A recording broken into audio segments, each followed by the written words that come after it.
ভিডিওটিতে ক্লিক করার জন্য আপনাদেরকে জানাই অসংখ্য অসংখ্য ধন্যবাদ। আপনারা হেডিং দেখে বুঝতেই পাচ্ছেন এখানে গোদের উপর বিস্ফোরণ। ডিএ ক্ষোভের মাঝে কিন্তু রাজ্য সরকারি কর্মচারীদের জন্য জারি নয়া নির্দেশিকা। কি বলা হয়েছে সমস্ত কিছু বিষয় নিয়ে আলোচনা করব। আপনারা দেখছেন আমাদের প্রিয় YouTube channel West Bengal DA salary. West বেঙ্গলের ডিএর আপডেট এবং বেতন বৃদ্ধির আপডেট প্রতিদিনের জন্য পাবেন, তাই অবশ্যই চ্যানেলটিকে ফলো করবেন, চ্যানেলটিকে সাবস্ক্রাইব করে পাশে থাকা বেল আইকনটিতে প্রেস করে রাখতে ভুলবেন না। কি বলা হয়েছে চলুন ফটাফট দেখে নেওয়া যাক। এখানে বলা হয়েছে বহু মাস থেকেই কিন্তু কেন্দ্রীয় হারে মহার্ঘ ভাতার দাবিতে আন্দোলন চালাচ্ছে রাজ্য সরকারি কর্মচারীরা।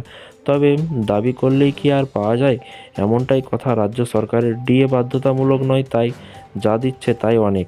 নিজের এই অবস্থানে অনড় কিন্তু মমতা সরকার, জানিয়ে কিন্তু ক্ষোভে ফুঁসছে রাজ্য সরকারি কর্মীরা। এবং এরপর আরও বলা হয়েছে দেখতেই পাচ্ছেন, এরই মধ্যে সাম্প্রতিক রাজ্য সরকারের অর্থ দপ্তর ওয়েস্ট বেঙ্গল ফাইন্যান্স ডিপার্টমেন্ট জারি করেছে নয়া নির্দেশিকা। জানিয়ে রাখি, জেনারেল প্রভিডেন্ট ফান্ড বা জিপিএফ নিয়ে কিন্তু একটি নির্দেশিকা দিয়েছে রাজ্য সরকারের জারি করা সেই নির্দেশিকা অনুযায়ী কিন্তু এবার থেকে জেনারেল প্রভিডেন্ট ফান্ড অ্যাকাউন্টে কিন্তু 5 লক্ষ টাকা থেকে বেশি অর্থ কোনো রাজ্য সরকারি কর্মচারী জমা করতে পারবেন না। উল্লেখ্য, জেনারেল প্রভিডেন্ট ফান্ডের টাকা গচ্ছিত রাখতে তার উপর কিন্তু 8% হারে কিন্তু সুদ দেয় রাজ্য সরকার, যা অন্যান্য ব্যাংক বা প্রতিষ্ঠানের চাইতে কিন্তু অনেকটাই বেশি। নিয়ম অনুযায়ী পশ্চিমবঙ্গের রাজ্য সরকারের অধীনস্থ কর্মচারীরা জেনারেল প্রভিডেন্ট ফান্ডের নিজেদের বেসিক বেতনের 6% পর্যন্ত টাকা রাখার সুবিধা পান। তবে অভিযোগ উঠেছে যে অধিক সুদের লোভে কিন্তু বহু কর্মচারী নিয়ম ভেঙে কিন্তু অতিরিক্ত টাকা গচ্ছিত রাখতে নিজেদের প্রভিডেন্ট ফান্ডে অনেক টাকাই রাখে, যার জেরে বাড়তি সুদ গুনতে হচ্ছে রাজ্য সরকারকে। এরকম পরিস্থিতিতে কিন্তু কারচুপি দূর করতে কিন্তু কড়া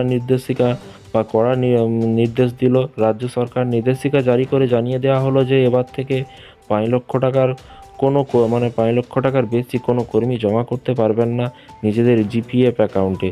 সরকারি কর্মচারীদের কিছু অংশের অসৎ উপায়ে অর্থ উপার্জন এবার থেকে কিন্তু বন্ধ করা যাবে বলে মনে করা হচ্ছে। এবং আরও বলা হয়েছে দেখতেই পাচ্ছেন, ব্যাংকে সুদের চেয়েও জিপিএফ অ্যাকাউন্টে টাকা রাখলে সুদের পরিমাণ সাধারণত ব্যাংকের থেকে অনেকটাই বেশি। সেই কারণে কিন্তু বহু সরকারি কর্মচারী জিপিএফে টাকা রাখেন। এবার সেই টাকা রাখার কিন্তু সর্বোচ্চ সীমাও বেঁধে দিল সরকার, যাতে কোনো অতিরিক্ত সুদে গুনতে না হয় সরকারকে। তো ফ্রেন্ডস, এই ছিল আজকে একটি ছোট্ট আপডেট। এই ধরনের প্রতিদিন সরকারি কর্মচারীদের আপডেট পাওয়ার জন্য চ্যানেলটিকে ফলো করবেন, চ্যানেলটিকে সাবস্ক্রাইব করে পাশে থাকা বেল আইকনটিতে প্রেস করে রাখবেন পরবর্তী লেটেস্ট আপডেট পাওয়ার জন্য। ভালো থাকবেন, সুস্থ থাকবেন এবং নিজের খেয়াল রাখবেন। Thank you.